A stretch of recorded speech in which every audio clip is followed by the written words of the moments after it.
It was Thursday afternoon, about 5 o'clock that day. It was a black as night sky, rain, lightning, torrential downpour. Rain was blowing in sideways.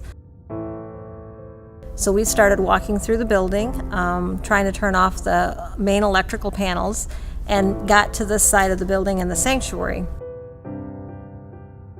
And we looked over to the left, and it looked like a B-52 bomber had dive bombed the sanctuary. The ductwork had fallen in, the steel had collapsed. I was speechless. There was 3 feet of standing water all the way from the altar to the third row of seats. It looked like a river had hit this place. My name is Sonal Algi. I was an active part of the building project, so this facility by itself is very, very important to me since I helped put it together. We lost about a 50-foot section of the roof. Over 400 seats were completely destroyed. 3 I-beams fell, large chunks of ductwork.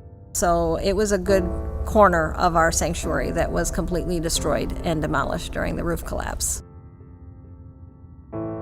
Signal actually listened to us as a customer because a lot of people think, they're just a church, no big deal, they're not a business, they don't have retail customers, that kind of thing.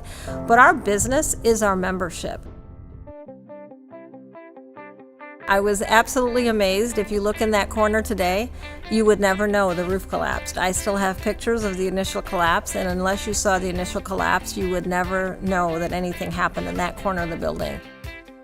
Our most important goal for the church was to get back in this auditorium, get back in the sanctuary. And believe it or not, Signal found probably the only 4 to 5 days in the month of November that didn't have rain, didn't have snow, and worked around the clock 24/7 to get the old roof off, put the steel beams in, to get the plumbing installed, and get the permanent roof back on. And that allowed us to move back into the sanctuary. So they pulled all of those details together to meet our timing. I had complete confidence in Signal. If I ever had a question, they were a phone call away, day or night.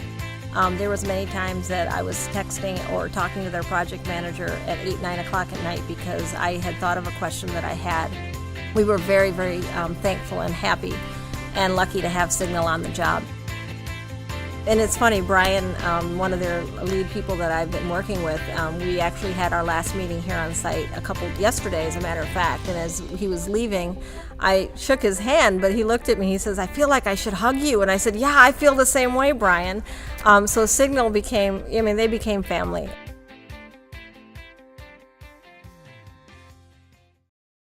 If someone were to ask me today who to call, I would tell them to call Signal in a heartbeat.